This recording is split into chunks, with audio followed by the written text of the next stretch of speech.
Hi everyone and welcome, this is the Apostate Prophet. Muslims are by far not the most targeted religious group in the world. They're especially not targeted and persecuted in the West. Especially not compared to minorities in the Muslim world, or minorities anywhere else. But if you listen to many very credible sources in the media that love to have more Muslim readers, or to Muslim activists or other propagandists, then it may look like everybody is after Muslims. There is a great oppression of Muslims happening. No one knows what's going on. Forget about slavery, remember Muslims. Forget about Jews, remember Muslims. Forget the Christians in Muslim lands, remember Muslims in America. What about LGBT Muslims? That's because Muslims complain the loudest. You know what I mean. You can make fun of any religion and can talk about any culture on TV. But when it comes to Islam and Muslims, then we have a problem. If we want to talk about anything regarding Islam, even when it's good, we have to be careful, and we have to look to get the approval of Muslims, which we will never get, by the way, if we have anything critical to say. That's odd, considering it comes from the only religion that forbids and punishes apostasy and the propagation of other religions, the fiercest religion with blasphemy laws. Statistically, by far the most oppressive religion in the world. But what about how hard it is to be a Muslim in America? It is popular to believe that the whole world is against you when you are a Muslim, that everyone unites against you, that they all want to see you weak and take advantage of you. They plot against you and they want to defeat you, that it is all of them against you. This typical Muslim victim mentality has a reason. It is deeply rooted in Islamic teachings. I mean, honestly, how would you feel if you had grown up with the indoctrination directly spoken by the Almighty Creator, that you Muslims are different, and that the infidels are all one and the same, and they don't like you. They will never like you. They only like each other, and they want to harm you, to persecute you. They want you gone. Look at the following Quran verse.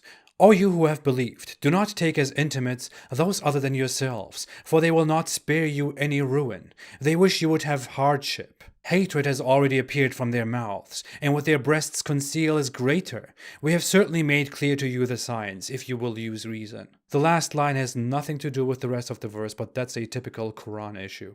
Here you are loving them, but they are not loving you, while you believe in the scripture, all of it. And when they meet you, they say, we believe. But when they are alone, they bite their fingertips at you in rage. Say, die in your rage. Indeed, Allah is knowing of that within the breasts. If good touches you, it distresses them. But if harm strikes you, they rejoice at it. And if you are patient and fear Allah, their plot will not harm you at all. Indeed, Allah is encompassing of what they do.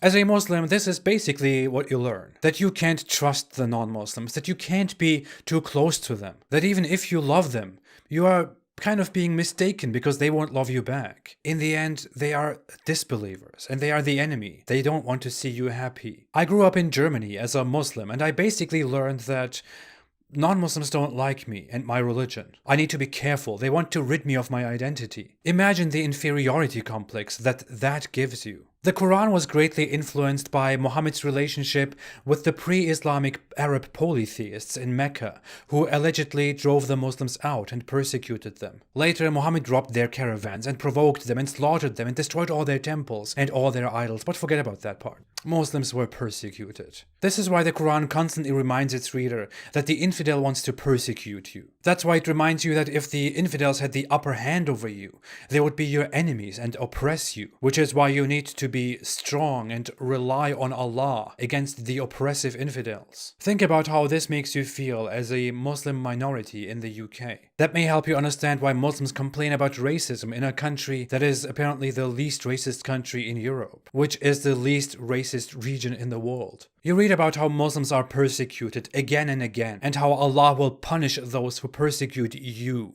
so don't lose hope. Imagine how this feels as a weak Muslim in India. Actually, while looking for this verse, I even accidentally typed 1085 instead of 8510, and that verse is also about persecution and trusting Allah. Wherever you look, the Quran tells of Muslims praying to Allah so that Allah doesn't leave them to the evil disbelievers who will persecute them. Think about how this makes a Muslim feel in America, where you are just living your life. And of course the Quran doesn't stop at telling you that the disbelievers will never be kind with you. It also tells the Muslims not to love the disbelievers. It says, do not take my enemies Allah's enemies, the Creator's enemies, and your enemies as allies. It forbids the befriending of Christians and Jews. It orders to subjugate them and calls them deluded and the worst of creation. I mention this quite often. That's why Islamic history is a history of conquering, enslaving, and subjugating all the cultures